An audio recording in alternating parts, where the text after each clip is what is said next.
بسم اللہ الرحمن الرحیم۔ امجد بھٹی اردو ماسٹر کے ساتھ آپ کی خدمت میں ایک بار پھر حاضر ہے۔ میرے عزیز طلباء و طالبات، کل کے لیکچر میں ہم نے اسم بلحاظ معنی بہت ہی تفصیل سے پڑھا۔ ہم نے دیکھا کہ اسم جو ہے بلحاظ معنی 4 حصوں میں تقسیم کیا جاتا ہے۔ ایک کو ہم اسم علم کہتے ہیں، ایک کو ہم اسم ضمیر کہتے ہیں، ایک کو ہم اسم اشارہ کہتے ہیں، اور ایک کو ہم اسم موصول کہتے ہیں۔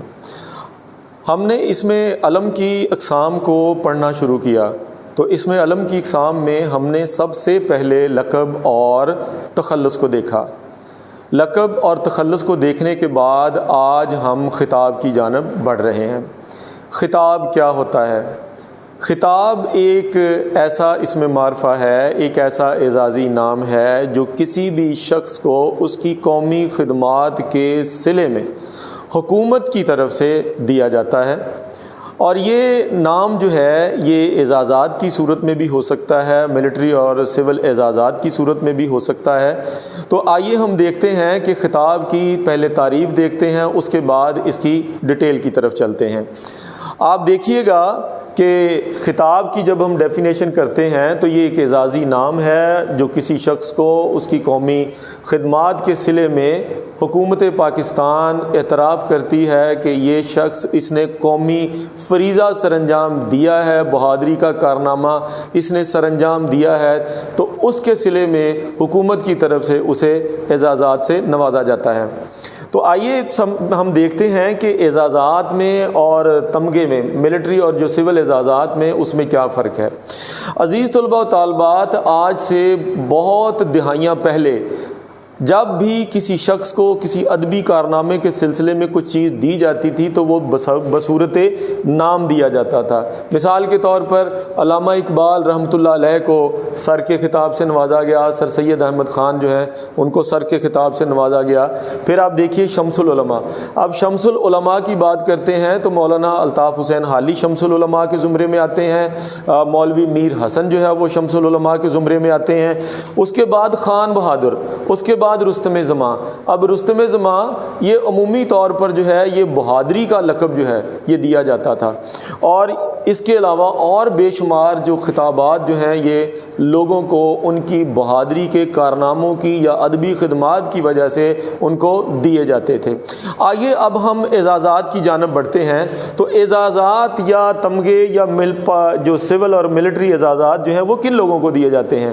ہماری پاک افواج جو ہے وہ سرحدوں کے اوپر ہمارا تحفظ کرتی ہے، ہماری جان و مال کی جو ہے وہ دیکھ بھال کرتی ہے، جنگوں میں حصہ لیتی ہے، دشمن کے دانت کھٹے کرتی ہے، اور ان میں سے بہت سے بہادر ایسے ہوتے ہیں جو اگلے مورچوں میں جا کر جو ہے وہ دشمن کے نہ صرف بنکروں کو تباہ کرتی ہے بلکہ ان کی بہت ساری فوج کو ملیا میٹ کر کے رکھ دیتی ہے۔ تو ایسا بہادر انسان جو وطن کے دفاع کے اوپر جو ہے اپنی جان کی بازی جو ہے وہ لگا کر وطن کی آن کو، شان کو اور بان کو محفوظ کر لیتا ہے، اس کے لیے پھر حکومت پاکستان بے شمار ملٹری اعزازات سے ان کو نوازتی ہے۔ تو پاکستان کا سب سے بڑا ملٹری اعزاز جو ہے وہ نشان حیدر ہے، اور اب تک یہ پاکستان کے 10 جوانوں کو جو ہے وہ دیا جا چکا ہے۔ اس کے بعد تمغہ امتیاز ہے، اس کے بعد تمغہ حسن کارکردگی ہے۔ یہ تمغہ حسن کارکردگی جو ہے یہ خاص طور پر سول اعزازات کے زمرے میں شمار ہوتا ہے۔ مثال کے طور پر کوئی بہت اچھی سیرت النبی کے اوپر کسی نے کتاب لکھی ہے، کسی نے جو ہے وہ سائنس کا کوئی کارنامہ سر انجام دیا ہے، یا کسی نے جو ہے وہ ایکٹنگ کے شعبہ میں یا شوبز انڈسٹری کے اندر جو ہے وہ اپنا بہت ہی زیادہ مثبت رول جو ہے وہ پلے کیا ہے، تو حکومت پاکستان اس کی کارکردگی کو سراہتے ہوئے اسے تمغہ حسن کارکردگی سے نوازتی ہے۔ تو اس کے بعد ہم دیکھتے ہیں تمغہ شجاعت ہے، اس کے بعد ہم دیکھتے ہیں تمغہ بصالت ہے۔ تو یہ وہ اعزازات ہیں، یہ وہ تمغے ہیں جو دونوں صورتوں میں عوام الناس کو دیے جاتے ہیں۔ اب آخری سوال، جو ایک فرق جو ہے جو میں بتانا چاہتا ہوں آپ کو کہ یہ فرق کیا ہے۔ ہم نے کل لقب پڑھا تھا، تو لقب میں اور خطاب کے اندر دونوں میں بنیادی فرق کیا ہے؟ تو عزیز طلباء و طالبات یہ بات ذہن نشین کیجئے گا کہ یہ والا سوال امتحانی نقطہ نظر سے بہت زیادہ اہم ہے۔ اس میں بہت ساری شکوک و شبہات جو ہے وہ طالب علم کے ذہن میں جنم لینا شروع کر دیتے ہیں۔ کبھی وہ خطاب کو لقب کر دیتا ہے اور کبھی لقب کو خطاب کر دیتا ہے۔ لیکن آپ کو میں ایک ایسا آج میگنیٹ جو ہے وہ پھر دینے جا رہا ہوں کہ آپ کو لقب اور خطاب کے درمیان میں فرق محسوس کرتے ہوئے ذرا برابر بھی کوئی شبہ نہیں رہے گا۔ ذہن میں رکھیے گا کہ خطاب جو ہے ہمیشہ حکومت وقت کی طرف سے دیا جاتا ہے۔ بیٹا ذہن میں رکھیے گا کہ خطاب جو ہے یہ حکومت وقت کی طرف سے دیا جاتا ہے، اور جو لقب جو ہے یہ لوگوں میں اس دور کے لوگوں میں اس شخص کے صفاتی نام کی بنیاد پر دیا جاتا ہے۔ تو یہ دونوں کے اندر بنیادی فرق ہے۔ اب ایک نقطہ میں آپ کو اور بتانے جا رہا ہوں۔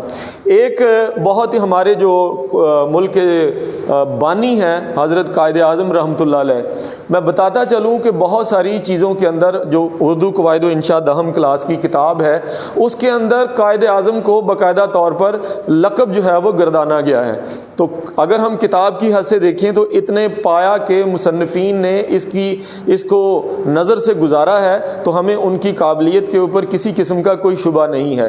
لیکن بندہ ناچیز کی جو تحقیق ہے وہ یہ اس بات کو ثابت کرتی ہے کہ قائد اعظم جو تھے وہ پہلے لقب تھے جب پاکستان ابھی بنا نہیں تھا۔ تو چونکہ اس وقت قائد جو ہے وہ کوئی بھی نہیں تھا تو ملک کے سب سے بڑے رہنما ہونے کی حیثیت سے آپ قائد اعظم یعنی ایک بہت بڑے لیڈر کی حیثیت سے لوگوں میں ابھر کر سامنے آئے۔ لیکن پاکستان کے وجود میں آنے کے بعد پاکستان کی پہلی دستور ساز اسمبلی نے باقاعدہ طور پر ایک قرارداد پیش کی، ایک قانون پیش کیا کہ جس میں قائد اعظم کو باقاعدہ طور پر خطاب کا درجہ دے دیا گیا۔ اب ہمارے مصنفین اور محققین جو ہے وہ اس بات کو ذہن نشین کریں کہ قائد اعظم جو ہے وہ خطاب ہے یا قائد اعظم جو ہے وہ لقب ہے۔